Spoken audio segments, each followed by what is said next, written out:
And so let's just take a few minutes and take a second and go ahead.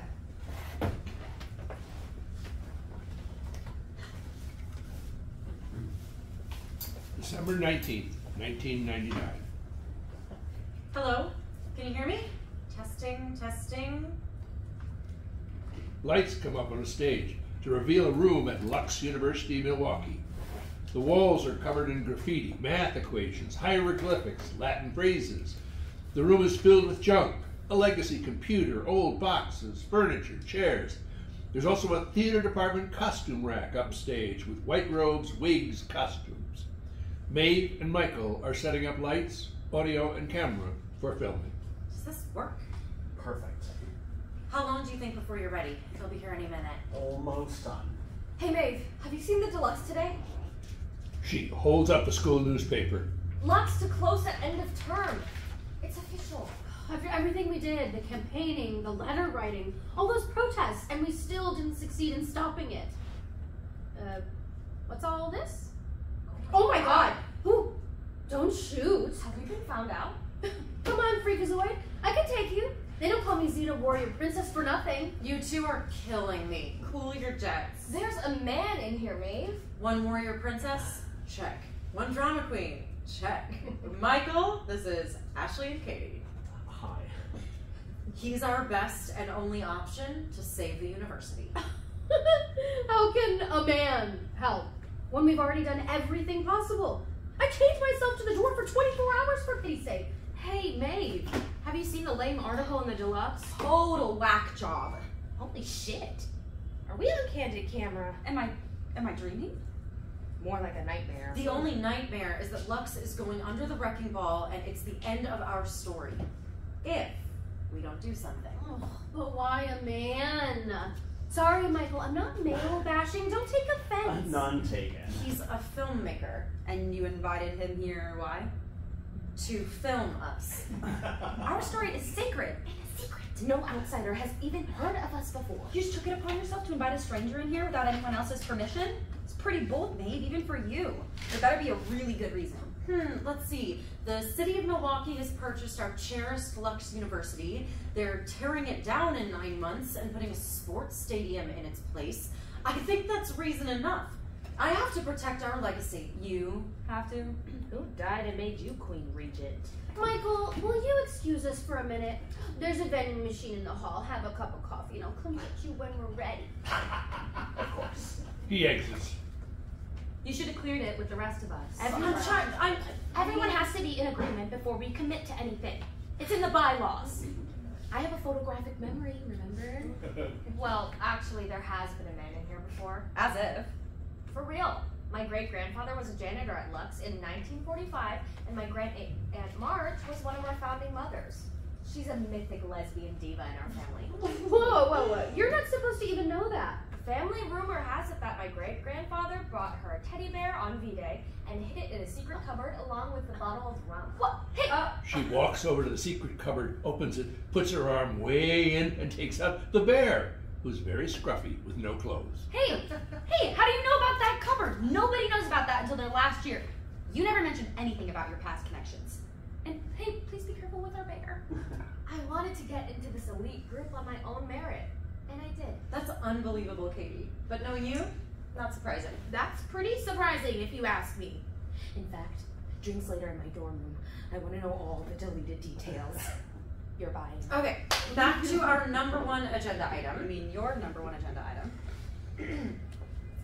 Think of all the brilliant women that have been working here in secret since 1945. And now all of that will be lost for a sports arena? Not on my watch. There you go again, your watch. We're a team, we collaborate, remember? We don't have any authority to act on our own. We're out of time, Grace. We're about to be kicked out. I'm aware of that. So, what's this brilliant, unapproved plan? We make a documentary. We make a documentary that tells our story to the world. The world? Are you kidding? Yes, the world. This dome is a diary of over 200 incredible women who dreamed here and then took action and changed the world. We're just ordinary women doing extraordinary things. No one cares about an old abandoned dome covered in graffiti. Someone might. What do we have to lose? Nothing. We already lost everything. Don't say that! Besides, this group only exists because women sacrificed and persevered. Never forget, November 14th, 1917. Okay, let's say we go along with this documentary idea, and I'm not saying I am, but then what? Everything is kept very hush-hush until the premiere. Yeah. Yes! All the PR will be about an on-campus female secret society that has been operating anonymously out of the condemned Lux University Dome since 1945. Well, I'm not 100% sold on trusting it all to a man, like he's our savior. He's award-winning, and he lives right here in Milwaukee. I honestly couldn't believe our luck when I found him. Okay, order! Have we come to an agreement? Like we should have in the first place, Maeve? All in favor? Aye. Aye. Opposed? Not opposed, but please record my reservations. Motion carried. Thank you for trusting me. I trust him more than you at this point. Order!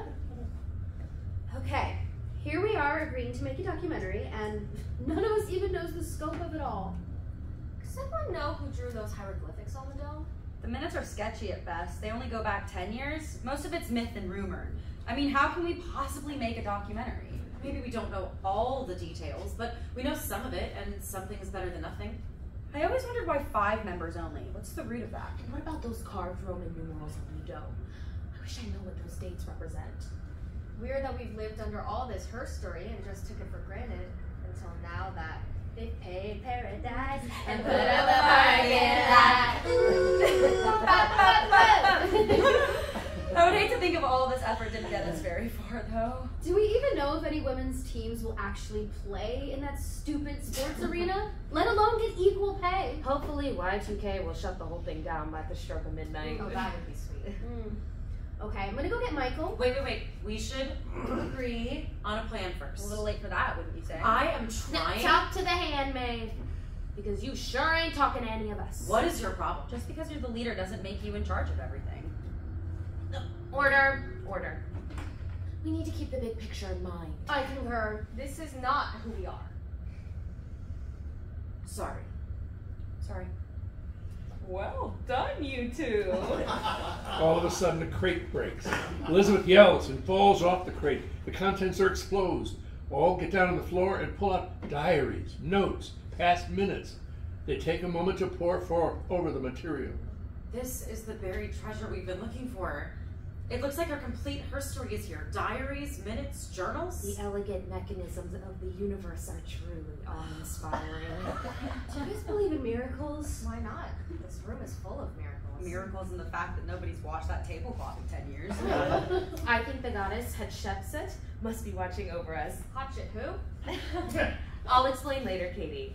Over beer in your dorm room that you are buying. This is more than just herstory. This is world herstory, and it has to be preserved. Now I can't wait to make a documentary. You see the urgency, don't you? Before Lux is demolished and all of us disband across the US to go to other schools and other places, we need to tell our story now, our way, or it's all lost to time. But why a man? Listen to me, Grace, please. I'm asking you to let it go and trust that I have my reasons for bringing Michael on board, and they are not just that he's award-winning and local. And they are... I'll only say that he's special, and I will explain later. Can we please just be on the same page for once? I'll take your word for it. Thank you. For now. Okay, so we don't waste any more time. I'm going to quickly go through the material and select some stories we can tell today while Michael's still here. I have an even better idea. Please. Here's a suggestion. Why don't each of us grab something and decide individually what story we want to share with for this first filming? I'm not opposed to that, but we'll have to be fast. Fast is part of our MO. We are geniuses, remember? Are we agreed? Agreed. Grace. Majority rules. I'll go get Michael. She exits. The rest pour over the materials, quickly reading, tossing things aside, and deciding what they want to do. This is so amazing. I already know the story I want to tell. If anyone needs my help, I would love to make some suggestions. Now you sound like Maeve. I'm good on my own, thank you. Okay, ladies, any questions for Michael before we get started? Why exactly are you willing to take on this project? It sounded interesting. to admit I was intrigued. Oh, it is so much more than just interesting. To my credit, my mother graduated from Lux, and I have a daughter at Princeton. She's a double major in genetics and physics. And she is, if I may say so myself, a da-bomb. I vouch for God, does your daughter know you're using language like that? Okay, now that we all agreed to let you film our story, Michael, we just have a few more questions. Shoot. I mean, Are you willing to swear to secrecy until the doc is finished? not sure exactly what secrets I'm swearing to, but okay. No murders involved, I hope. No murders, but plenty of information that no one knows except us. The 5 of us sitting here. We are asking you to keep our secret until the documentary is finished. Do you swear? My lips are sealed. What did the polio vaccine, putting a man on the moon, the first woman elected head of the Muslim state, and the first black woman to sing in the Metropolitan Opera have in common? Got me there. None of these events would have ever happened without this room and the women who have spent time in it. No one has ever heard our story, and we think this might be our last chance to tell it. Under one condition. We maintain complete control over how the doc is told. Every story, every frame, every photo, every word. Deal? Deal. Now let's get the chairs set up. Okay, ready? Give us a sec. Grace crosses upstage to the rack. She takes the white robes, purple, green, and white sashes attached, and crosses back to the group and hands them out. They stand in a semicircle in front of the chairs and chant the secret, sacred Sentinel prayer. May May the light of this candle remind us of the spark that lives within us. Allow this living information to continue to grow. Let us manifest the goodness and perfection of the Pleroma. Amen. Ready? I'm all ears. Action. Once upon a time, in 1902, Lux University was built out of Bedford limestone with an observatory dome at the top for study and stargazing.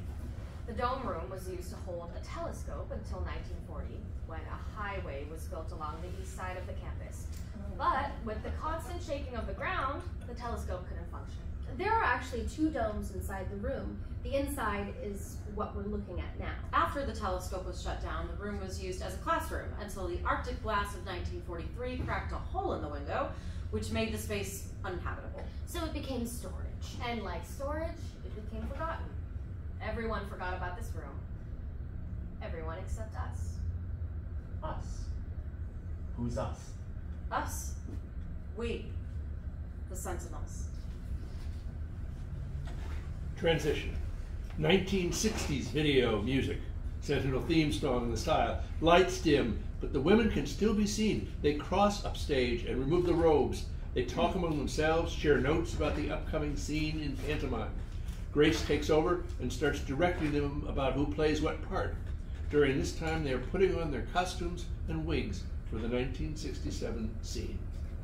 I'll go first. I picked this story because these women were all scientists and all badasses. October 10th, 1967, The Woman in the Moon. Maeve, you're playing Lydia. Can we slate to camera? Linda, engineer and leader of the Sentinels. Brilliant, of course. Maeve, they were all brilliant. It's conceited to describe yourself that way. If Linda were actually here, what would she say? Harriet, medicine, working on a complex math problem. Mary, physics major, a new recruit. Nancy, genius geek, chemistry major. Natalie, astronomy major, lesbian, and don't care who knows it. Wait, Lights change. wait. What? Grace, if it's okay with you, can I play the lesbian? Ooh, coming out, are we? I don't know. Just feel like walking in someone else's shoes. Well, that's very empathetic of you. It's 1967. Are you sure you have the nerve? Try me. Perhaps you'll bring untold and unimagined insights to the table. Okay. That might be fun to explore my girly side. Lights cross-fade to Linda, Harriet, and Nancy, who set up the stage. A chalkboard with the equation, a table, a chair, The teddy bear, dressed as an astronaut, is set on the desk as a good luck charm. Lights up. Harriet is working on a complex math problem. How's it going, Harriet? Oh, it's going, Linda. Just not exactly sure where at the moment. Let's hope it's to the moon and back in soon, or I swear. Swear not by the moon, the inconstant moon that monthly changes in a circled orb. Okay, Juliet, have you made any mathematical headway today? I've managed to move the equation forward. See? You've been working on it for 3 days and it has to be finished today. That's why we need this new recruit. I'm so close. We need a real mathematician. I'm a real mathematician. Besides linear algebra, I've been studying orbital mechanics and trajectories. And we appreciate everything you've done, but you're a med student, and these NASA equations require inventing new mathematics. I can taste it! Calm down, Hypatia, and watch my lips. We have to get it done today. This is unique in Sentinel history. A former member reaching out in this way and asking for our help. She must really believe in us. I admit it's cool that we can work together like this in secret, and nobody, not even NASA, has to know that women are solving equations for them. And why do women have to work in secret? Because according to Aristotle, women are a deformity of nature. Fuck Aristotle, my brain's as good as any man's. Better, in fact, which is what they would know if they ever actually studied the female brain. I'm waiting for the day when all of us can use our brains to get actual jobs at NASA with equal pay. It's 1967, for pity's sake. We need to get a move on. She's under the gun to get this last part of the equation completed so Apollo and those hunky astronauts can land safely on the moon. God damn, did I just say land on the moon? What a glorious time to be alive. Hey, Einsteins. Our next victim, recruit, is on her way up with Nancy. Let's hope she can pass this last test. You remember everyone, Mary? Harriet, Natalie, and our fearless leader, Linda. So happy you accepted our invitation. What do you think? This is unbelievable. I had no idea there was a room up here in the old dome. We like it that way. So why exactly am I here? We're starting an all-female team in order to compete in the International College Math Competition, and we just lost one of our members, so we're really hoping you'll join us. Why me? I'm a physics major. I mean, I'm good at math, but physics is my true talent. Oh, and she's humble too. she's hot. Excuse me? Einstein was a physicist and he did math. Einstein was more of a poet. He had to hire mathematicians to help him out. Luckily for you, I'm also a math major. Oh my god, she's so hot. Leave me out of this, will you? A double major? Great, because we have this equation we hoped you might be able to help us solve. That's it! I'm stuck. Total bummer. Ugh! Don't mind the dramatics, Mary. Harriet is a bit of a scientific drama queen. Mellow out, Harriet. You'll scare our guests. Don't worry, I'm not easily scared. I think I'm in love. I need a break. My brains are fried. Where are those chips? She searches frantically for her bag of chips, finds them, and eats them savagely, then crosses down and joins the group, still eating. Mary walks over to the equation board and considers the problem. Oh wow. Yes, I understand why you thought I might be able to help. This involves Newton's laws of motion, linear stability, and trajectories. Okay, you have my attention. Maybe if we move this here? She starts to work on the math problem. She goes back and forth over Harriet's work, erases something, adds something, then steps back and thinks what's next. Suddenly she sees something and excitedly works on the problem again. Give me a minute. I'm better when no one's looking over my shoulder. Take your time. We'll be right over here, Mary. She motions to the other Sentinels to join her downstage. If she has the smarts to figure this out, we should definitely ask her to be a Sentinel. She really is a good candidate. I heard that she's training for the Boston Marathon. We're not allowed to run marathons. It's illegal. What rock have you been under, Nancy? Kathy Switzer just ran the Boston Marathon last month, completely undercover and finished. No one even knew she was a woman until it was over. And guess what? Her uterus did not fall out. Give us strength to endure the foolishness.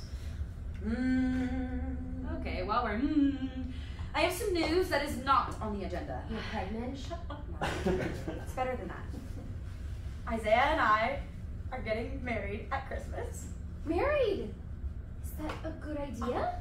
We think it is. No wonder you were quoting Juliet. Have you thought about the consequences? Well, we plan to go to Vietnam with our medical degrees. No one will care what color we are there. Don't be naive, Harriet.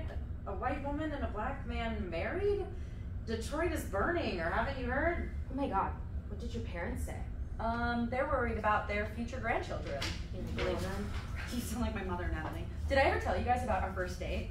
So I was walking out of the door and my mom looked me straight in the eyes and said, I am letting you go, but don't bring home any nappy-haired grandchildren. Damn. Yeah, and in my 17-year-old mind, I thought, why does hair texture matter so much? Interracial dating aside, why waste your time on that old-fashioned intuition called marriage? It's just a piece of paper. I'm in love. We've been together for 5 years, and I'm not throwing the baby out with the bathwater. You're all invited. It's at the campus chapel. We're making our own woodcut invitations. Besides, Natalie, When was the last time you were in love? Love ain't easy. Not in my circles, anyway. England just passed the Sexual Offenses Act. That's something. I didn't know that. What do you know, Nancy? You're a great scientist, but for the rest, you could use some work. Oh, is that why you told me Mary was hot? Don't read too much into that. Just wanted you to stop talking. You think she's hot? Be honest. Okay, let's just hope she's smart. finished! Out of sight! You did it! Well, actually, we did it. Most of the work was already done. I just made a few changes to the proof, and then the ending became clear. Is someone going to tell me what this is really about? Why was I invited here, and what is a top secret NASA proof doing on this wall? You were right. We lied. About? You heard of Skull and Bones at Yale? Sure. A bunch of young, rich, white guys helping each other up the food chain in secret so they can rule the world. Well, what if there was an elite, all-female secret society on this campus? All-inclusive, from all economic backgrounds. Working together in secret to affect change. How do you feel about that? A bit stunned, to tell you the truth. So, what do you think about joining us? Oh, I appreciate your interest in me. I do. Please, please, Don't say no. And I'm glad I can help you with your differential equation, but I've made it a rule to never join groups. No sororities, no future homemakers of America, and especially no physics clubs. But we're not just some like ordinary campus club. We've been in existence since 1945, working in secret out of this old condemned dome. We call ourselves the Sentinels. And our mission is to make sure that there is a woman at every important decision-making table on the planet. Our motto, Silent no more. We're always 5 in number, and that changes every 2 years as we earn our master degrees and move out into the world. And this year, we find ourselves with an opening. And we think that you would be the perfect fit. So you had to test me. Well, please don't take it as a negative, Mary. We have to be careful who we let in. Our mission is precious to us. Lives depend on it. We can't take any risks. We've already taken one just telling you all of this. In fact, if you don't join, we'll have to kill you. I'm flattered. I really am, but it's a hard and fast rule of mine. I'm a loner. I go it out alone. But you just proved you're a great collaborator. I said no. Just please take no for an answer. End of discussion. Mary, please, what could be so terrible about joining a group of brilliant women working to effect change? Let me pass, please.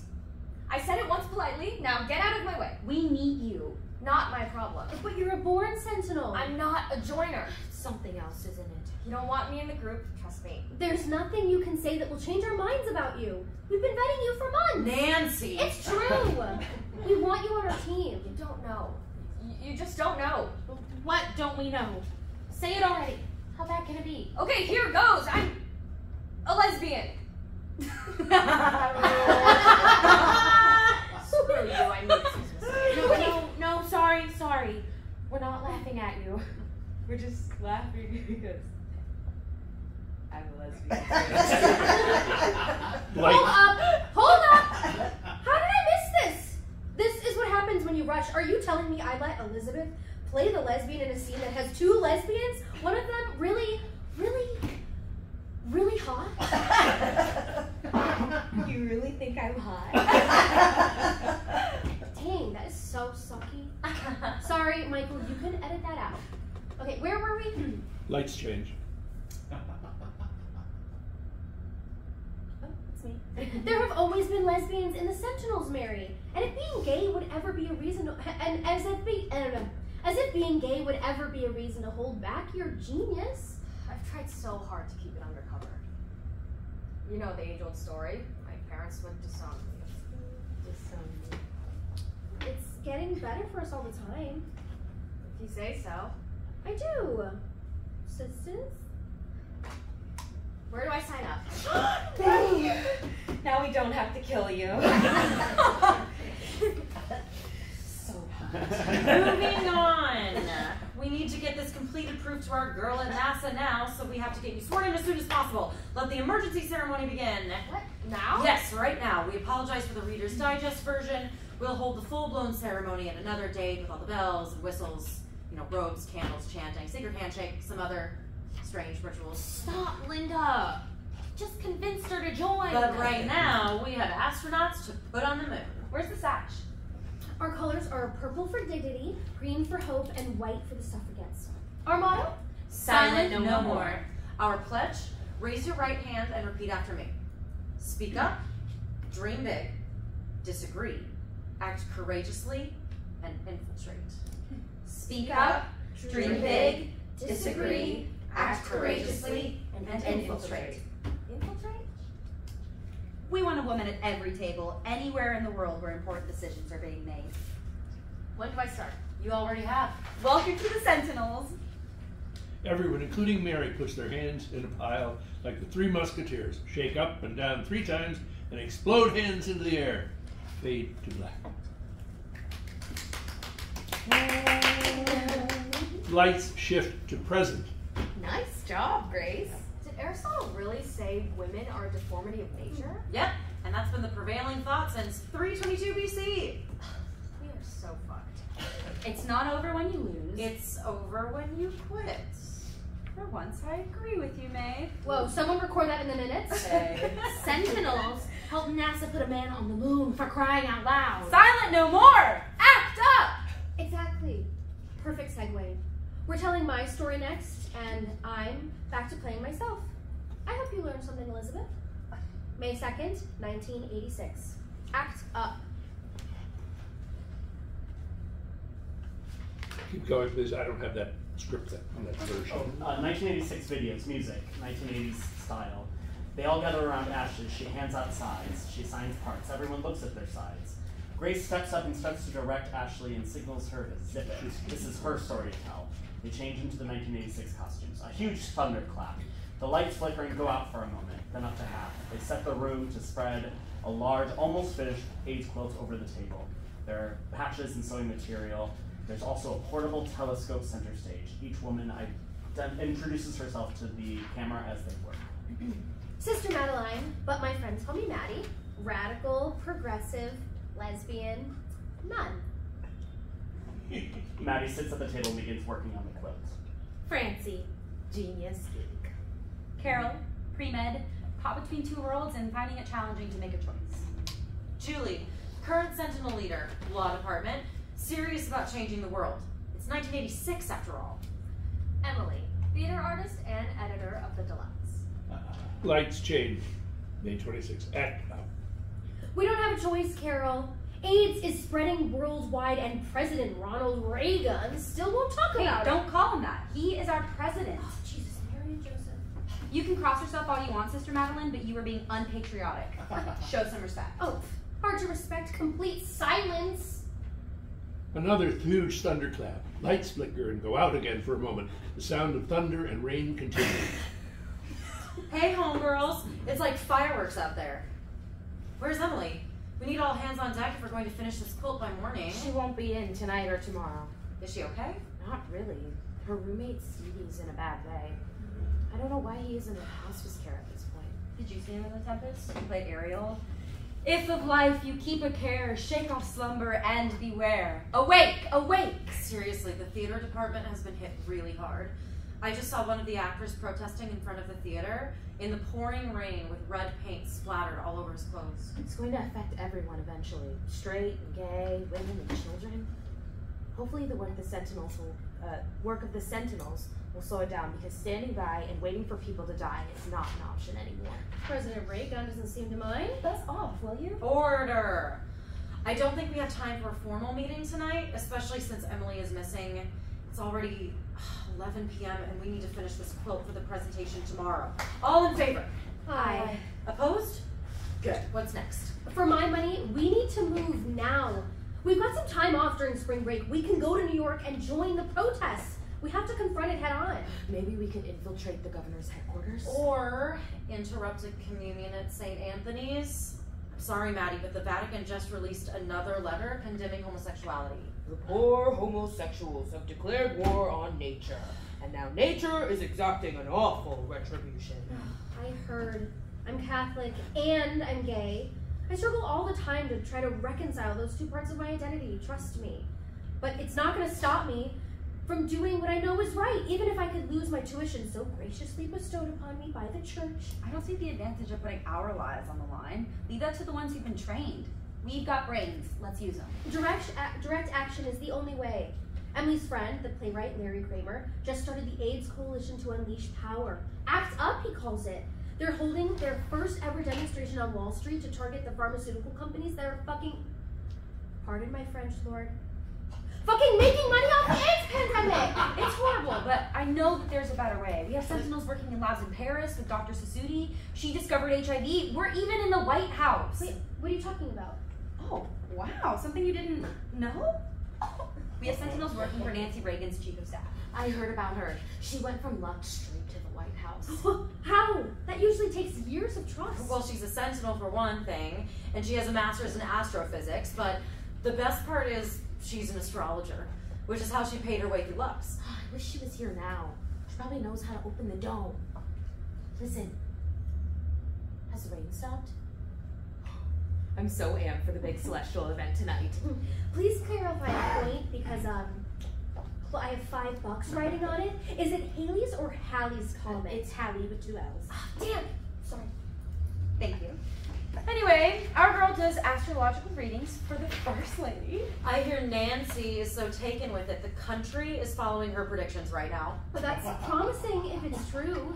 Do you think she can convince the First Lady to get POTUS to form a national task force and actually address the AIDS issues? Give him a break, will you? He won't even say use a condom for pity's sake. He turned his back on Rock Hudson, Carol. The Reagans are entertainers. Some of their best friends are gay. Ronnie Jr. dances with the Joffrey Ballet. It makes no sense to me, standing against your friends. It's true what they say, power leads to silence. Ugh, gag me with a spoon. Why doesn't anyone listen to Dr. Fauci? It's not homosexuals, it's not drug users, it's not Haitians. It's a health crisis, and I, for one, am tired of waiting. Hayaka! Oh, wow. Sorry, I've been working out at the Y. You should see how many women are taking classes in karate and self-defense. Hiya! Okay. Act up! Oh, whoa, wow, okay. Mr. Miyagi says, violence always lasts instant follow. And for the record, the lesbians have been acting up big time for a while now. A group of us have just band together and started a lesbian blood drive. They're calling us the Blood Sisters. Huge thunderbolt. The lights go out completely for a few seconds. Silence. Thunder and lightning again. The lights flicker and come back on. Emily is standing in the doorway, completely wet and disheveled, holding a wet pizza box. She looks like something out of a horror movie. The girls scream. They all rush to her aid. Julie crosses to the secret cabinet, reaches in and pulls out a towel and the bear, who is wearing a Keith Harington t-shirt. They all return to the seating area and gather around to hear her story. Julie hands her the towel and the bear for comfort. She takes the pizza box from her hand and sets it down. What the hell happened? Are you alright? He scared the shit out of us. It's Stevie. What about him? It's been a crazy day. I was working in the editorial room for a deadline for the Deluxe. I finished early, stopped and picked up a pizza for dinner, but when I got home, the front door was swinging wide open. Oh my god. Were you wrong? No, it was so eerie. I felt like I was in an episode of The Twilight Zone. I cautiously went into the apartment, called out his name, but when I got no response, I went into his room. Oh God, he wasn't dead, was he? Believe me, it crossed my mind. What happened? I opened his bedroom door, but he wasn't in his bed. Everything looked normal, his posters on the wall, cassettes on the floor. I thought he might have just stepped out to get some fresh air, but when I checked his closet, his clothes were gone. Did you find him? I did, thank God. After I called you to say I wasn't coming in, I checked to see if my neighbor had seen anything. Oh, I've met that neighbor, Mrs. Oh, McGeary, that's it, right? She said. I bet she saw something. She said a powder blue pickup truck had come right after I left. I knew exactly who that truck belonged to, and I called his sister Patty. You will not believe what she said to me. What? She said his brother Rodney had picked Stevie up and drove him to Kabul, Missouri. That's an 8-hour drive from here. And then she said, "Can you believe Stevie has cancer?" Oh, wow. He hasn't told his family? He went home to die, didn't he? I mean, what's the point of the Sentinels if things like this are still happening? Fuck AIDS! They finish the quilt. They hold it up and admire their work. They place it over Emily's shoulders to warm her. Oh gosh. I think it's time. Still not sure how to open the dome. I know the secret. Radical. But before I press the button, She crosses, opens the pizza, opens it, and they all take out a soggy piece. Emily crosses to the button and presses it. The dome opens up, and they all look up at the stars and a comet in awe. to Stevie. Here's hoping Halley's Comet will be a good omen this time around. To Stevie, to the AIDS Coalition, unleash power. Act up. They all gather around the telescope and take turns looking through the lens as the lights fade to black. Transition. Lights up. Damn. I knew women were active during the AIDS crisis, but I had no idea how important our work really was. We're always there, we just never get the credit. The lesbians and the undercover nuns are unsung sheroes. Not to mention the fact that it was a woman scientist who discovered HIV. Hooray for women scientists. I'm proud to say you're my peeps. Transition. 1970s video and music. The Sentinels soon. They cross to the racks and change into their 1973 costumes. I'm stoked, Maeve. What's your story? A big one. I'm not even sure we should talk about it. Ugh, I'm getting a sinking feeling in my gut. You always have those feelings, Grace. Lighten up, will ya? It is hard when you're concerned. I can't imagine what story you've picked, but I'm sure it's a doozy. You can say that again. January 12th, 1973. Free at last. Lights shift. The women set up the room for 1973. Katie sets up an area in front of the costume racks. There are newspapers on the floor with a pair of fresh painted silver shoes with a hand-painted star on each side. Marilyn. Passionate artist, dramatic, and may I say, very. Lights up. Wait, Oh, Lord, here we go. I'm sorry, Katie, but I've decided that since this is my story, I'm casting myself as Marilyn. All in favor? Aye. It's your story. You my guess? Lights change. Marilyn. Passionate artist. Dramatic. Wise for her young age. Beverly. Current leader of the Sentinels. If only. Is that helpful? Studying law, aspires to enter politics, and dreams of being the first female president. Heather, pre-med, a good Catholic girl from a traditional Wisconsin home. Heather and Marilyn are childhood friends. Lights change. You put that in there just to mess with me, didn't you? I swear, it says right here in the notes, Heather and Marilyn are childhood friends. Well then, is that why you wanted to switch parts? Just to annoy me?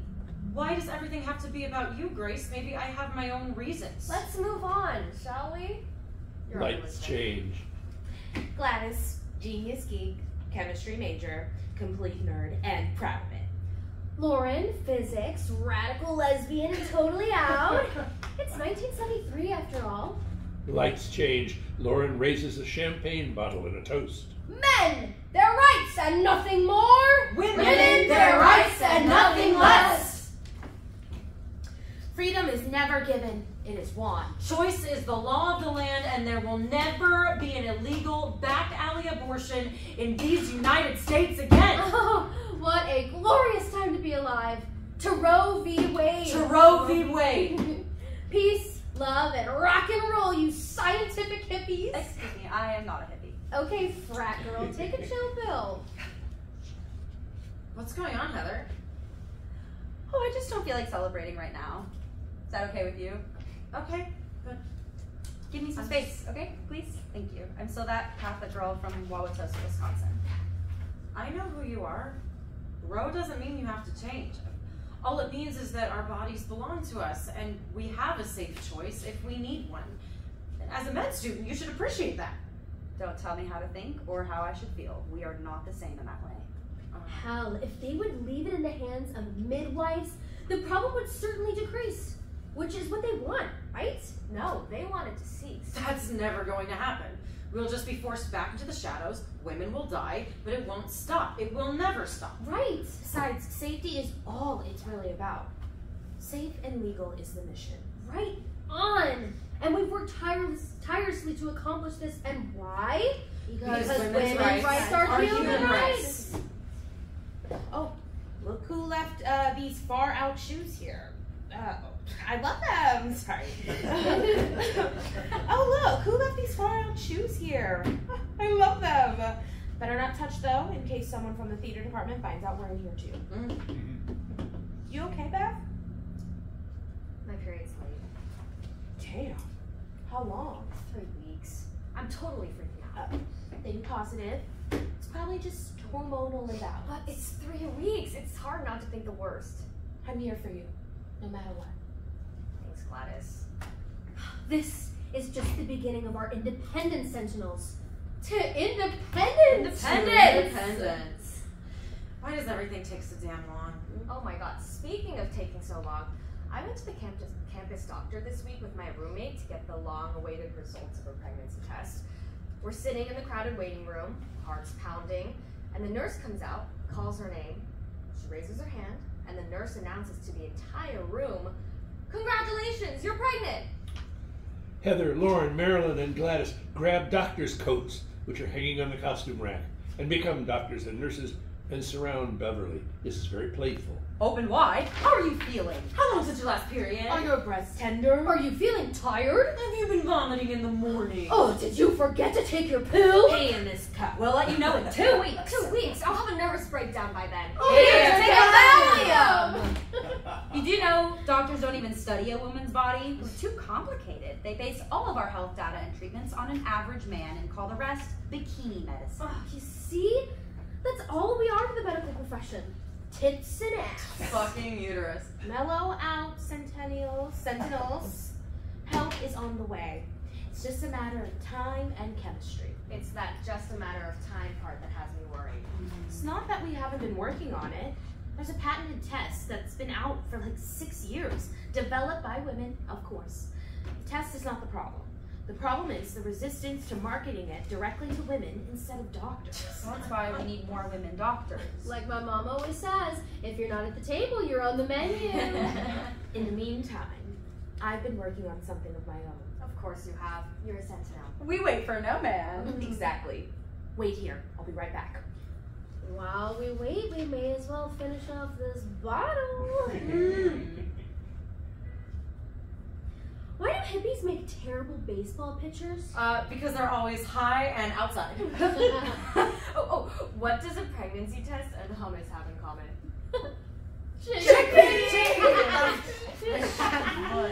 Gladys enters carrying a bucket, Dixie cups, and a chemistry set. She sets up the experiment while she explains. Speaking of chickpea, here's a little nerdy female history. The first known pregnancy test date to ancient Egypt in 1350 BC, potentially mothers were instructed to urinate on bags of wheat and barley. If the grain germinated, the theory went the woman was expecting. You mean we've been waiting for over 3,000 years for another one? Typical. What's all this stuff? All this stuff is going to make doctors unnecessary. Here's how it works. 1 test tube for each of you. Notice there's a reagent in the bottom. Reagent? What's in there? Red blood cells taken from a sheep. You don't need to know.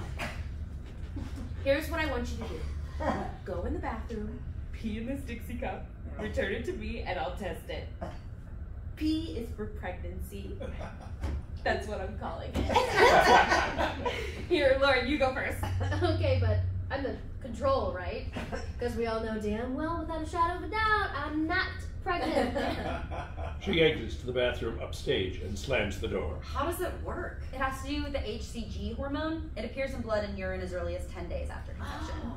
Right on, Heather. Thank you. I'm glad my tuition is meaning. The news will make my father very happy, although using my medical degree to create a pregnancy test may not thrill them all that much. She makes a sign of the cross for protection. Lauren enters and crosses to Gladys holding a very full cup of tea, carefully trying not to spill it, but she does, all over the floor. Oops. Damn, Lauren. Sorry, that was a lot of champagne. I only needed a dropper full. Well, then why didn't you say so? I've never peed in a Dixie cup before. I didn't know how to stop. It's all down my leg. Okay, chillax. Maybe I can get some off the floor. What does it really matter? I'm a lesbian. Wait, I still need a control. It'll just take a few minutes for the result. She crosses back to the experiment and drops the sample into the tube. She then adds a few drops of water, looks at her watch, records the time in her notebook, and tosses the extra pee in the bucket. Far out? A few minutes? I thought it was like 2 hours. You're a genius. I know. That's why I'm a Sentinel. Who's next? Beth? Earth to Beth? Not sure I want to take it to tell the truth. What? Is there something you wish to confess, my child? I forgot to take my pills for a couple days. I doubled up once I realized I'd miss a few, but it's freaking me out because my period's 3 weeks late. Oh, it's so stressful. Why is everything on us? You know why. Keeps us distracted. Who was it? Anyone we should know? I'd rather not say. My luck. I got laid one time and I'm pregnant. She takes the cup. One time? Okay. Okay, this semester. First results are in. Lauren, you are not a mother. Far out. Give me some skin. Deborah enters with the cup and gives it to Gladys, her hand shaking. She spills a little. Whoa, steady, Butterfingers. She takes the cup from her shaky hand and tests the urine. I'm a nervous wreck. By the way, I've got an extra ticket for the Sonny and Cher concert tonight if anyone has time to join me. I sincerely hope I'll be able to enjoy myself, Gladys. Cher is such a badass. Are we sure that she's not a Sentinel? She's a natural born Sentinel. They already called her a goddess, and she's only 27. Oh, I'll bet she'll be still performing when she's in 50 years. In the same outfit. Okay, Marilyn, it's your turn. Groovy. She takes the cup and crosses to the bathroom. Try not to fill it so full, please. Okay, don't go bananas. Unlike some others, I know how to pee in a Dixie cup. Oh, make note, everyone. She has experience. Sit on it, Lauren. Okay, Heather, your turn. Oh, no need, trust me. Lauren is your controller, you only need one. What? I'm picky is all, and I'm still that cautious Catholic girl from Wauwatosa, Wisconsin, we know. And if I got pregnant, my life would be over because my mother would disown me and my father would kill me, not to mention the nuns. Oh, damn, Heather, I feel so loosey-goosey. No, please don't on my account. It's just slim pickings in the pre-med department this semester. What, no dreamy Alan Alda lookalikes? Oh, Beverly. What? Congratulations! Are you kidding me? You are not a mother. Oh, you're a terrible person, Gladys. Okay, here it is. Why is it bubbly in a grody color? Probably just too much champagne. Champagne's bubbly. That grody color and that foamy urine is not the champagne. It can only mean one thing. Swine flu? Pregnancy. Wait, what? No. No way, I use a pill and a diaphragm. Double protection. It can still happen. Nothing is 100% guaranteed. Not yet, anyway. 9 in 100 still get pregnant. So I'm the unlucky one?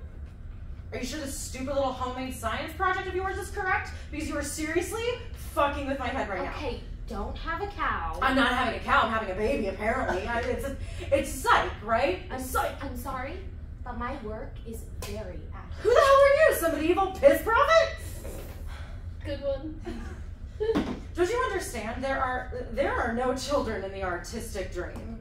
At least not now. And besides, artists make terrible parents. It's a known fact. Oh wow, I didn't realize that, but it makes total sense. I'm on my way to New York City after graduation. I have a scholarship to study with Stella Adler, the greatest acting teacher in the world. Do you have any idea how difficult that was? I was chosen out of hundreds of talented applicants, mostly male, and I'm going to carve my own path. I owe it to my gender. You are such a free spirit, Marilyn. Our generation is a generation of firsts. We don't have to get married anymore if we don't want to. I have a friend who's going to a sperm bank to get pregnant. We're free. How could I possibly stop and have a kid right now? Well, you could. It would change your life and send you in a completely new direction, but that might not be a bad thing. Or you could take time out to have it and put it up for adoption.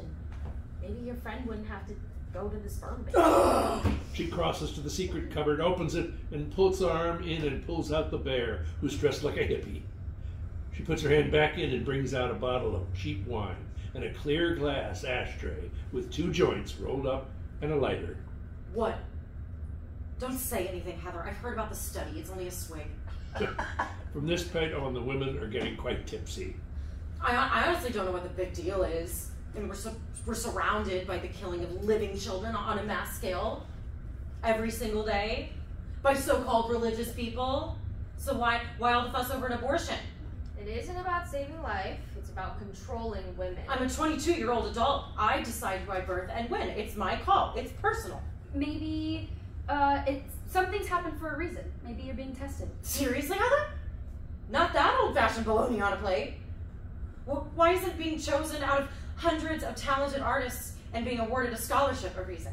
I did everything I could to prevent pregnancy except have sex. And I refuse to feel guilty for that. Ooh, let your freak flag fly. That path is not for everyone, Marilyn. Obviously. So why do we pretend there's only one definition of female? Oh, power to the feminist. You are so high, Lauren.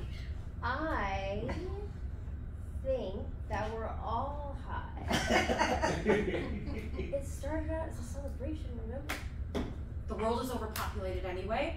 There's famine, racism, sexism, atomic bombs. Who wants to bring a child into this mess? Besides, women are having babies into their mid-30s now. I still have time. If I don't get punished by God, that is. What about God? That's between me, my God, and my free will, which was given to me by God. But it's life It's 4 cells at this point. that have potential. I have potential. It's against the moral law. Be careful, Heather. Maybe you should have been more careful. Oh, you want to press all my buttons? Easily pushed when you're feeling guilty. I do not feel guilty. I would. Oh, I know you would. Maybe you should. You're a religious nut.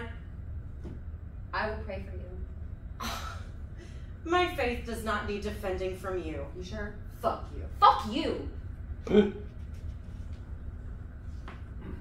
Look, you're both cuckoo. This is a civil rights issue. Church and state have to remain separate. We've had a lot of champagne. We have. It wouldn't be my choice. But thanks to Roe v. Wade, it's mine. Heather begins singing the Sentinels' theme song a cappella. One by one, the other Sentinels join in as Beverly takes one of the cans of spray paint and writes diagonally on the wall, Liberté, Égalité, Sororité, with sororité written on the dome. Lights fade to black.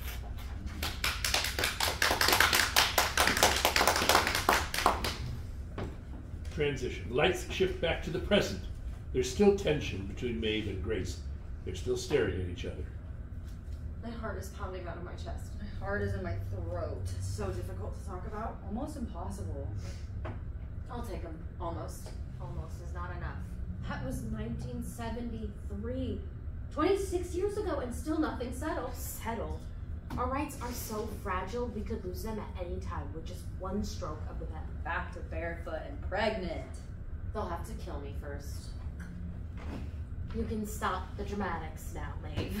Your story is over. It's time to move on to something less controversial.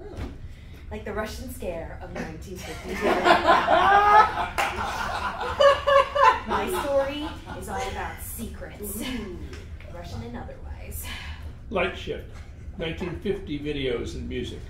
They cross upstage and change into costumes for 1952. Elizabeth passes out her scene. They all look over their parts and discuss. When everybody is ready, they cross downstage and set up the room, small fake white Christmas tree, decorations and all.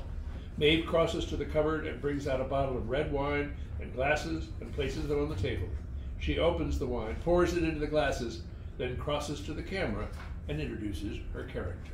Carter, physics major, current Sentinel leader, and a true American patriot. Alice, mathematics, a little paranoid. It's 1952 after all. Margaret, lesbian engineer and a big old scary free thinker. Diana, pre-med, quiet and humble. Lights change, breaking the fourth wall. Are you positive that's good casting, Elizabeth? I'm not sure quiet and humble is in Miss Grace's wheelhouse. Why would you be so insulting? This project needs all of us. If you keep alienating people, they may one day walk out on you. Is that a threat? Because this is too important for your silly friends. Stop! You'd think after all the arguing you just did that you both have whatever this is out of your system. I'm not going to let you two ruin my beautiful story. So say you're sorry, like the good Sentinels I know you are, and let's move on. Sorry. Sorry. What, no hug? I swear not. Kathleen, genius with an IQ of 190 and... Lights out, the women take their places and into black and are heard singing Deck the Halls. December 11th, 1952. Oh, okay. Ready for some Christmas magic? Lights up. Diana plugs in the small white Christmas tree. The room is illuminated by the Christmas lights, but still dimly lit. The lights create a magical effect. Kathleen is putting up Christmas decorations with Carter and Alice. The teddy bear is attached to the top of the tree where a star usually goes. She wears a Santa dress and hat. I love the holidays. La la la la la la la la. I would think decking the halls would be the last thing on our mind right now, Dr. Kathleen. Merry Christmas. Here's to you, Kath. Here's to getting your master's early and starting your doctoral program at Yale. Cheers! To Kathleen! Hey, maybe you can infiltrate Skull and Bones. Find out what those good old boys are really doing in the dark. This will be our last Christmas together. I'm feeling a little nostalgic already. Oh, you'll get over it, trust me. You're moving on to what we all aspire to do. You're just doing it earlier than the rest of us. Genius. Stop. I mean, we all consider ourselves geniuses, but you are a gall-dang prodigy. I just hate to leave my research team in the middle of our work. Polio vaccine. There's still something missing in the research. We've been hearing that the Russians may have information that can help us finish, but with the East-West tensions, we can't communicate with anyone in Moscow. We can figure it out on our own. Don't be so sure, Carter. Who needs the Russians? The Russian scientists are working as hard as we are. I don't trust them. Consider my quiet roommate and fellow Sentinel Margaret, for instance. She's been pulling all-nighters for days, and last night she muttered something about Russians in her sleep. What's that about? No one who knows who to trust anymore. What on earth are you talking about? You're too smart to be listening to that paranoid propaganda. Beware the Red Menace. Oh, for heaven's sake. Ooh, look what I've got! She pulls out a radio. A ham radio? Where'd you get that? I made it. I've been pulling all-nighters for days trying to get it working. See? See what? Never mind her, Margaret. You're amazing. I know. This little ham is going to allow us to talk to Moscow. The dome is so high, and by my calculations, in just a few minutes, we'll be in alignment with a satellite that will allow us to connect with our fellow scientists. This is so awesome. Why are you so interested in connecting us to Moscow all of a sudden? You're not even involved in polio research. I knew with my skills I could help Kathleen and her team, so I did. Are you sure you're not a spy? Stop joking around. Who's joking? You were talking about Russians in your sleep last night, muttering something about remote viewing. Monitoring my dreams, were you? Now who's a spy? Don't change the subject. You look suspicious. The only thing suspicious about it are your paranoid, suspicious minds. I hear Senator Joe McCarthy is putting something together you might enjoy. The House Un-American Activities Committee, you mean? I've heard about it, and yes, I'm scared. We all have the hydrogen bomb now, including the Ruskies. Put a lid on it, Carter. From upstage, Diana, who's been mostly silent, is furious. In her anger, she unintentionally knocks the ladder down and almost hits Kathleen. Hey! Oh, jak naście prosti. Oh, fudge. So Margaret isn't the secret Russian in the Sentinels. I am. Prosti mania. You were right, Carter. You don't know who you can trust. I knew I wasn't paranoid. I'm sorry, Margaret. I'm starting to feel a bit paranoid myself. I'm confused. Russian secrets right under our noses, and not one of us saw it? Wake up, Sentinels! The Red Scare is upon us! I'm trying to remember everything I said to you in private. Make like a tree and leave, Diana, or whatever your name is. What a turd. Wait, please, you have it all wrong. Oh, really? You're not a Russian? Yes, I'm Russian. Case closed! But I'm not a spy. Well, if you're not a spy, why are you here? To compromise our work? I would never, ever do anything to hurt the Sentinels. It hurts just knowing that you've lied to us all this time, no matter what the reason. Is there a logical reason, Diana? I admit that I've been keeping secrets. Russian secrets, I knew. But that is, it's not what you think, I promise. Not sure your promises mean much now. I love being a Sentinel. I love Lux. I love all of you. But I've been so afraid to tell you. Tell us what? Tell you that I'm Russian. We already know that. And so are my parents. And my grandparents. And we all live together in a small house on the east side, and we are so lucky to have gotten out when we did. It was a godsend. Or so we thought. What's that supposed to mean? America's not good enough? No, not that. We just didn't realize that we weren't wanted here either. And we sure don't fit in. I had to take lessons to get rid of my accent. Isn't that what spies do? Carter, please. Zip it. So much distrust and fear. We have been singled out as dangerous. They're arresting us, executing citizens for even talking to Russians. I thought that if the school found out, I would lose my scholarship, and that scholarship is everything. My entire family is relying on me. I meant no harm. Let's hope you didn't do any then. We all have secrets, Diana. I have one I've been hiding for a long time. May I have a drum roll, please? Stop it, Alice. You're so Mickey Mouse. Sorry, Kathleen. Please continue. No one knows it except the few who helped me. I have a son named Michael. He's 6 years old. I had him when I was 16. Wait. I've known you since freshman year. That's 4.5 years. No way. Didn't you ever wonder why I wasn't living in the dorm? I wondered. I just figured you had your reasons. What reasons? I don't know. I thought maybe you were claustrophobic, but I never in a million years thought it was because you had a child. Oh my god, you really are a genius mastermind. To heck with this meeting. This is way more interesting. Please tell us more. My boyfriend's name was Mike, and he was my high school sweetheart. Fell in love with him when I heard him sing "Oh, What a Beautiful Morning" in the school musical. We had a lot of sex in the back of his Buick. It was a real passion pit. It had my name written in cursive on the dashboard.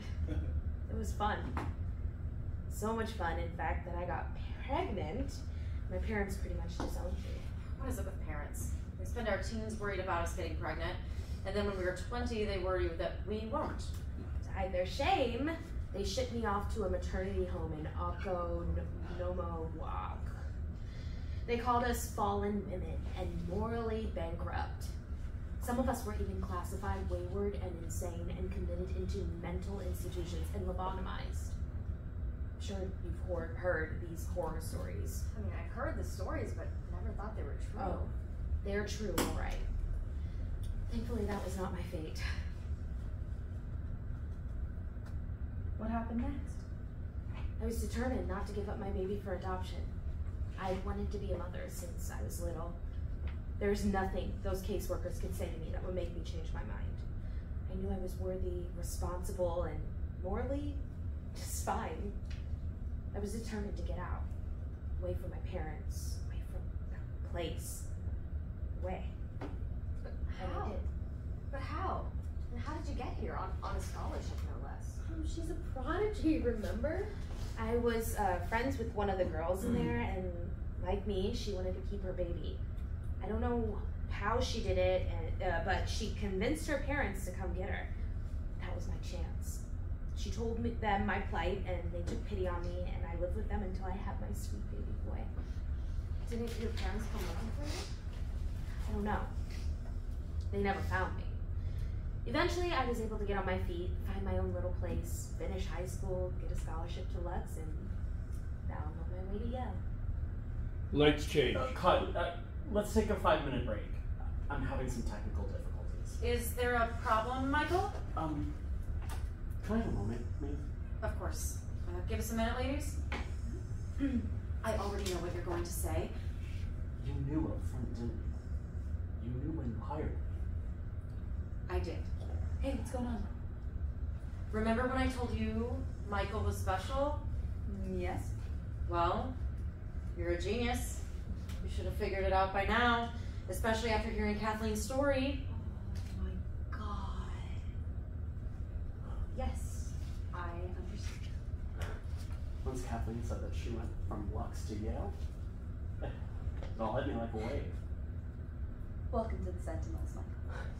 Listen, Michael, we have the next 9 months to work together. We'll share all of this with you, give you all her notes. I get it, it's mind-blowing. We have to finish up right now. Right. Is everything okay? Are we ready to roll? Action. Lights change. I should be angry you kept such a huge secret from us all this time, Kathleen. I'm not. I'm oddly proud of you. Thanks, Carter. But I didn't tell this story for that. I tell it to remind us to keep your eye on the prize and remember what's important. Diana is not unique in keeping secrets. In fact, I want to know your secrets. And don't pretend you don't have any. Alice, you go first. Go. Okay. I'm a bit of a klepto. I like to steal small things from department stores, like Christmas ornaments and like. Margaret? I cheated on a homework assignment once. Only once? Ha! Okay, very funny. I had a devious strategy. Okay, the homework was due that day, but it wasn't finished. I went to class anyway. At the end of class, the prof told everyone to hand in their papers. I was sitting in the back, so he couldn't tell if I passed the paper up. I went home, finished the paper, and went back to the classroom later in the evening after classes were over. I dropped the paper on the floor, stepped on it a few times to scuff it up, and then left it outside the door and hoped some good Samaritan would find it in the morning and turn it in, thinking the prof had dropped it. And did you make the grade? Yep. Wow. Yeah, I got an A in Ethics 101. Carter. Charming. Okay. I've never said this out loud to anyone, except my psychiatrist. Once upon a time, it was Christmas, like now. My parents took me to a party at my uncle's house. There's always a lot of drinking on that side of the family, and anyway, it was getting late and loud, so I went upstairs to their bedroom to take a nap. It was about 10. I was just drifting off to sleep when the door quietly opened and my cousin, who was about 18, came into the room, sat on the bed, stared at my sleeping body, and molested me. Sorry that happened to you, Carter. Tale as old as time. What did your parents do? I never told them. I was too young, too confused, too petrified to tell anyone. It's been my secret. It feels good to finally say it out loud to girlfriends. We're glad you did.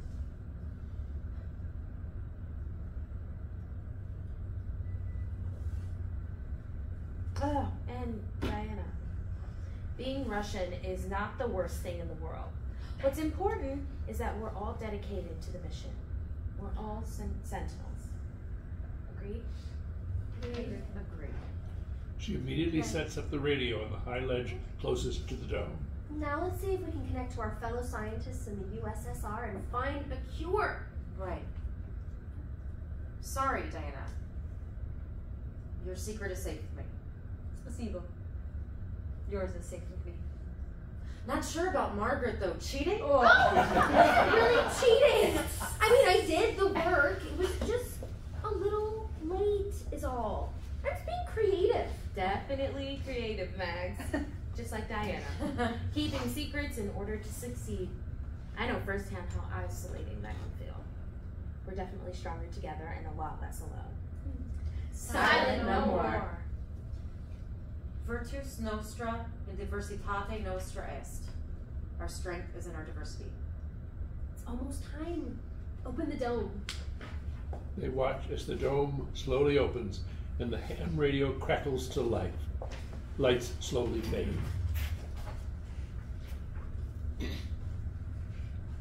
Lights up in the present time. That was an awesome story, Elizabeth. Told you. Michael, we have time for one more. The most important one. I want to start at the very beginning. Like I said, my grandfather was a janitor at Lux in 1945, and my Aunt Marge was a Sentinel. Speaking of that, you still owe me an explanation in my dorm room. Drinks on you. Okay, well, I'm gonna save that beer money and explain it to you all right now. August 1945, the vow. Light shift. 1945 videos and music.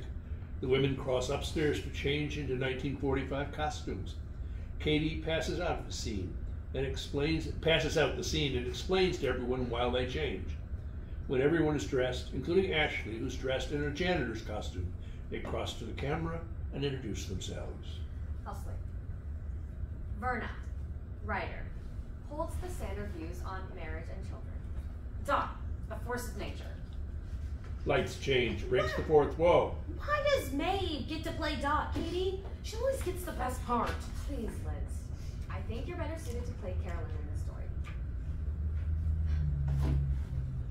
Dot, a force of nature, looking to break out of domestic containment. Lydia, writer, looking forward to being a mother and a wife. Will you two please give it a rest?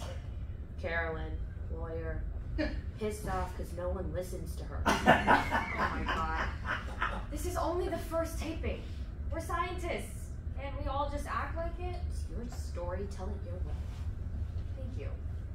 Look, I know it's late and everyone's feeling the pressure, but let's not lose sight of what's important. Ashley? Lights change. Marge, engineer and mythic lesbian diva. Lights Aw. change, breaking the fourth wall. Thanks, Katie.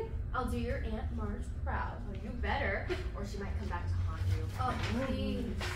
During their conversation, they set up the stage by pushing all the junk to the side and covering everything in white tarps. They all exit except Ashley, already dressed as the male janitor, picks up a broom and slowly sweeps to the front of the stage and makes any other adjustments. She puts down the broom and exits to the secret cupboard upstage. She pulls a small teddy bear dressed as Rosie the Riveter out of her pocket and sets it on a table. She reaches her hand way into the cabinet and brings out a bottle of rum and a glass, pours a drink, toasts the bear, then swings it down in celebration of the World War II victory. She kisses the little bear, puts it into the cupboard along with the bottle, and exits. Lights up. The upstage door slowly creaks open. Verna, Lydia, and Dot peer in. They have spent the day cleaning the classrooms in Rumbach Hall to prepare for the new semester. Holy mackerel, this place is amazing. You can say that again, Verna. Holy mackerel, this place is amazing. Wait a minute, I'm sensing something. Verna, do you have your Ouija board in your purse? You're such a crack of thought. I feel a female presence. Is someone here? 1 rap for yes, 2 raps for no. Ask her when her boys are coming home from the war. The exact date. She says, very soon. Can you be more specific? Hello? I've lost the connection. Damn. Well, when it comes, I'm ready. I just bought Thomas Horton's new book, What Men Don't Like About Women. He has some really good advice, like, don't be too bossy in bed, never pretend you're his intellectual equal. Always pretend you're a virgin, and don't ask for a fur coat or a new refrigerator right after sex. In fact, don't speak at all for at least 15 to 30 minutes right after sex. Not to change the subject, but to change the subject. I am so proud to be here, even if we did have to spend the day cleaning Rumbuck Hall. It's the start of the new semester, girls, and we have scholarships. How many regular dames in 1945 can say that? So what if we have to do a little housekeeping for those scholarships? I'm a cowgirl from Tomahawk, Wisconsin, and I'm used to cleaning a lot worse than Rumbuck Hall. That goes for the rest of us Midwestern heifers. Hey, who are you calling a heifer? I stopped eating cheese curds to look this sexy for the boys. Are you kidding? I would never give up cheese curds for anyone, especially boys. And someday there'll be a lot more than 5 scholarships for women at Lux University. Where's Marge and Carolyn? Oh, let's see. They amscrayed over to the admin office for some reason. They should be back soon. I hope Carolyn isn't angry with me that I didn't listen and we came in here without her. You came in here without me? You never listen! Promise to come in here together. Gosh, you don't have to bite my head off. Oh, but we agreed. No, I'm sorry. I have a hunch you'll never let me forget it either. Not a chance. May I remind you again that I know all about this room. I had the last astronomy class in here 2 years ago. Now it'll just be used for storage. What's the shape on the floor? There used to be a telescope here. Check this out. She pushes a button, and the black inner dome folds down on itself to reveal a white outer shell. There are actually 2 domes. Allow me. She opens the second dome, and the bright afternoon sun streams in. They all look at the amazing sight. Wowza! Dot immediately climbs up to the second level scaffold and begins to draw a hieroglyphic cartouche. Boy, oh boy, Dot, where'd you learn to climb like that? My dad's a fireman. Fireman? Where do your big brains come from? My dad has brains, but being a farm boy with 12 siblings, he wasn't able to get formally educated. When I was growing up, he always had this private stash of books on Egyptology and archaeology. He kept them in his closet under a trapdoor in the floor. I used to take a flashlight and sit in there for hours in the dark, poring over them like someone obsessed. Why does he hide them? My mother thinks Egyptology is sacrilegious, and she throws them away if she finds them. Don't ask. I taught myself to read and write hieroglyphics in that closet. Wowza is right, Dot. You are such an ace. I'm a little jealous of your brilliance. Where are my Betty Davis sunglasses? Save it. I'll be a real ace in a few years. I have big dreams of getting out of here and being an archaeologist someday. Wish I could read hieroglyphics. They're the original form of writing. What's that you're drawing? This is the cartouche for a female pharaoh who had one of the most successful reigns in Egypt. Her tomb was discovered in 1922. Female pharaoh, did you say? Yes. Her name was Hatshepsut. She lived 1,400 years before Cleopatra and was way more significant. Then why have I never heard of her? Well, because for one, you don't have my father's library, and two, because Hatshepsut was nearly erased from history. Why? Seriously, Verna, that surprises you? When do women ever get credit for anything? Once she was pharaoh, she changed her name to Mat-Kar, which literally means goddess of truth. These glyphs are sacred, originally used to carve inscriptions on temple walls. Are you saying the dome is a temple? I think I am. I believe Hatshepsut is here. She wants me to say that this is a sacred place, especially for us, the 5 of us. The 5 of us? What does that mean? What's so special about us? We have scholarships for one thing. I officially christen this dome sacred. It will be our secret temple. It's our right. No one knows about it. Except maybe the janitor. We can gather here late at night in secret and strategize the future. Why in secret? We have more power in secret. We stay invisible, working behind the scenes. And now, Hatshepsut, goddess of truth, will always watch over us. Hatshepsut.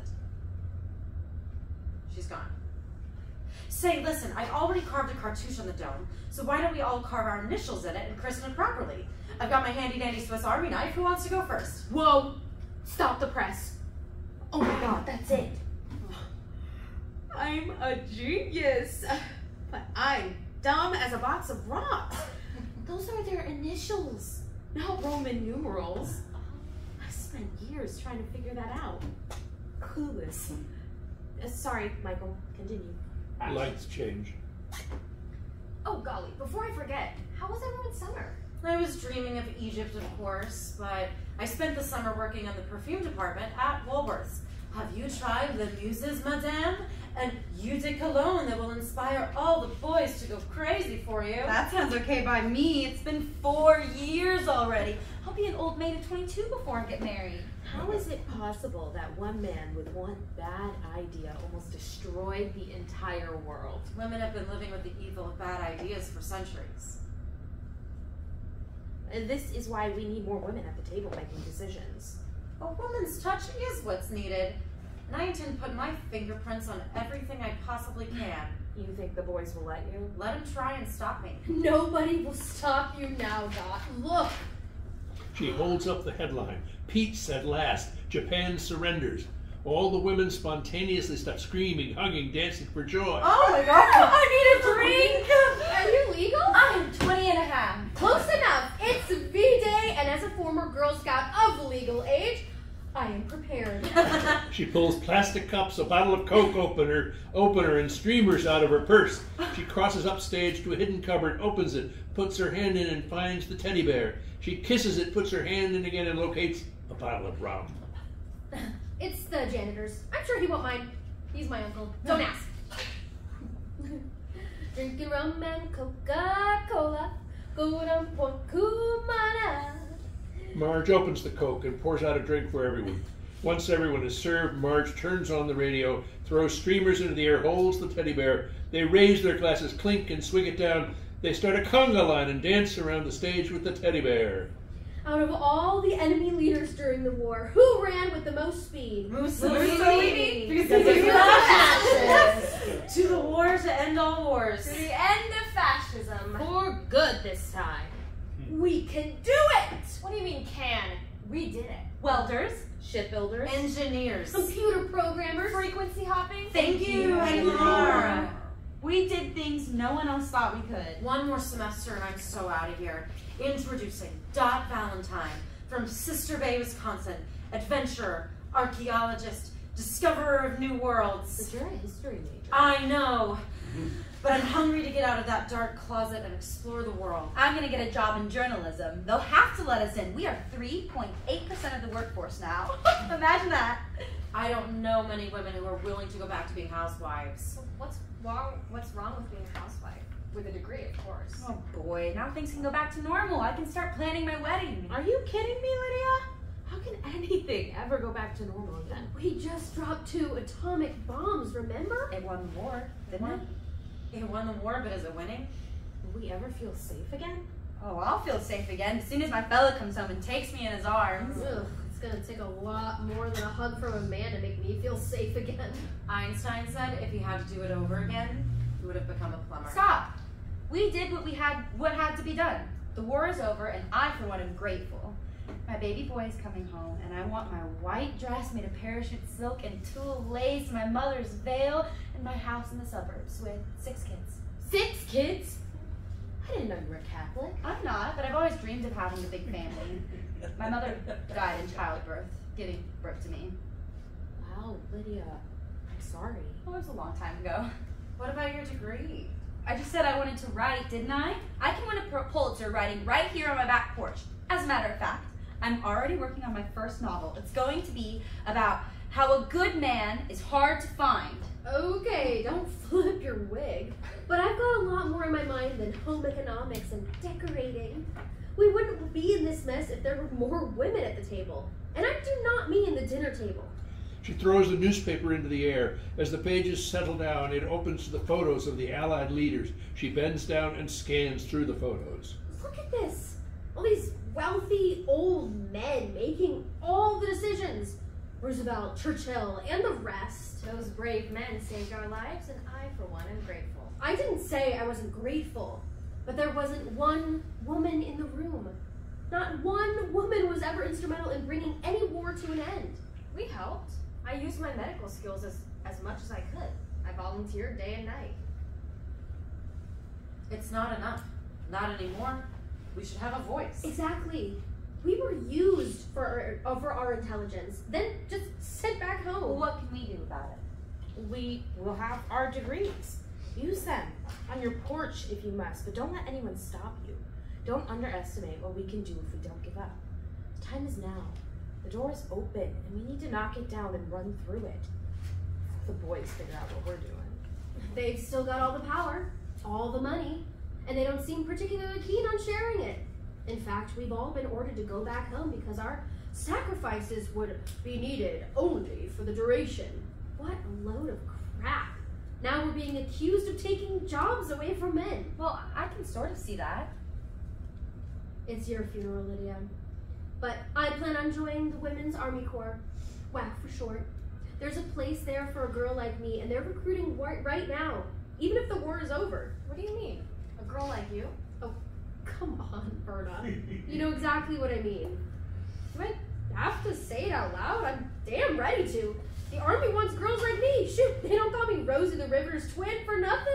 Whether we stay at home or go out into the field, with these degrees, we can pave new roads for women and make the world a better place for everyone. We're gonna sneak in the back door and surprise the bejeebers out of them. Oh, they will not see us coming. Because they're not looking for us. Who takes women seriously anyway? Let's take a vow right here under this sacred dome to ensure that there is a woman at the table where all important decisions are made. I knew this was a mysterious and magical space, blessed by Hatshepsut and christened by us. With this vow, we are creating a secret sisterhood at Lux University. You mean like a secret society like Skull and Bones at Yale? Why not? Only instead of the Brotherhood of Death, we can be the Sisterhood for a brighter future. Well, let's think about this. A secret society dedicated to the idea of complete freedom, intellectual advancement for women. Those are big ideas. It's 1945. The war is over. It's time for big ideas. A sisterhood committed to higher education, helping each other achieve in all fields, and getting women positioned wherever important decisions are being made. How many do we allow in the secret sisterhood? Well, there are 5 of us. Maybe we stick to 5. It's a manageable number to ensure it's kept secret. And besides, Hatshepsut specifically said 5. They have to be the best of the best Lux has to offer. The elite. But unlike the boys at Skull and Bones, money and social position are not the criteria. Geniuses. Genius. I like that. Oh, yes! 5 geniuses working in secret. Under cover of night. And from our perch in this old astronomy lab, we will watch over the college and beyond. That's the mission. We'll call ourselves the Sentinels. To watch over, to stand guard. Perfect. In honor of the silent Sentinels. Here's to Alice Paul and Lucy Barnes. To Alice Paul and Lucy Barnes. Who's Alice Paul and Lucy Barnes? Fierce fighters for women's suffrage who both served time in jail. Here's the 168 who were force-fed and tortured. Force-fed? Tortured? What are you talking about? I'm talking about the Night of Terror, November 14th, 1917, when 168 suffragettes, still locked up in DC prisons, were dragged out of their cells and unmercifully beaten by the guards the night before they were released. On whose order? President Woodrow Wilson, just to win the goddamn right to vote. Power concedes nothing without a demand. Silent Frederick no Douglass. Silent no more. That will be our motto. Our pledge? Speak up, dream big, disagree, act courageously, and infiltrate. Like Julia McWilliams. Who? Lock her up. Then share this information with the next generation. And little by little, step by step, we will make an impact. Sometimes the slowest horses are the best. Why does everything take so damn long? To us. To us. To To the the Sentinels. Sentinels. Silent no more. Lights change. Back to the present, 1999. That's quite a story. It's just the tip of the iceberg. I don't understand. The importance of this group, the monumental work that has been done through the years. Why end it? Why not just have a meeting somewhere else? Michael, we brought you here because you have the platform to tell our story. Just because the Sentinels are ending here at Lux University doesn't mean the movement ends. In fact, it's just begun. Realistically, how long before we could be ready for a campus premiere? If we kill ourselves, 3 months. 3 months? You hear that, Maven Grace? We'll need a truce. I surrender. I capitulate. Total ceasefire. Agreed? Roger, Wilco. Copy that. I'm in awe of how women are able to do that. What? Work out your individual internal conflicts for the greater good. My daughter has been a peacemaker all of her life. Truly inspiring. Studies show we're more skilled at communication and empathy. That's why the world is a better place with more women at the table. I'm with you on that 100%. Shifting gears, we should start making promotional materials right away so that we're ready to go once the doc is in the can. In the can. That's so Hollywood. I'm starting to get pumped. Ashley moves to the side of the room, presses the button on the wall. The inner dome opens, revealing the outer dome. It's a glorious sight. Every bit of the Sentinels' herstory and then some is etched into or hung from the dome walls. It's absolutely breathtaking. The dome is a witness to human history. Latin phrases, hieroglyphics, math formulas, White House floor plans, Russian phrases. Our strength is in our diversity. Female world leaders with stars by their names. It's a stunning reflection of world history created by the Sentinels. Oh, wow. You're the first male to ever see this. I'm honored. I told you my daughter is a senior fellow at Princeton. She's been working on a cure for breast cancer with Dr. Mary King. We know. What? We're a big network, Michael. Sentinels are all over the world now. What we didn't know was that you were Valerie's father. Not sure how we missed that. Wake up, Sentinels. She would make a wonderful sentinel. She's already a Sentinel at heart. She's our legacy. We can't wait to share more with you, Michael. You can come back, take photos, set editing schedules, anything else you want to talk about. But for now, we need to finish our meeting. No men allowed, I'm afraid. Right. Silent no more. He exits. To the 21st century. Sky's the limit. I now declare the final meeting of the Sentinels at Lux University, Milwaukee, Wisconsin, December 19th, 1999, officially adjourned. All in favor? Aye. Opposed? Together they sing, "We Are Sentinels." As they sing, names and photos start to fade in and around the room. Benazar Bhutto, Marian Anderson, Sandra Day O'Connor, etc. Lights on the Sentinels fade, while brilliant bright lights flood the dome for a moment, and lights fade to black. Reaching through the arc of time. We hold our sisters' hands in rhyme. Marching through the dark of night. To a place where dreams take flight. We are Sentinels. We rise, we're strong. And you are Sentinels. You belong. Through chemistry and alchemy. Equality, sorority. With sovereignty and harmony. We elevate humanity. We are Sentinels. We rise, we're strong. And you are Sentinels. Come along. Get up, stand up, be proud and true. Pushing forward, we still have work to do. Speak up, dream big, be brave and fly. Watch our vision fill the earth and sky. We are Sentinels. We rise, we're strong. And you are Sentinels. You belong. Come along, join our song. Lights.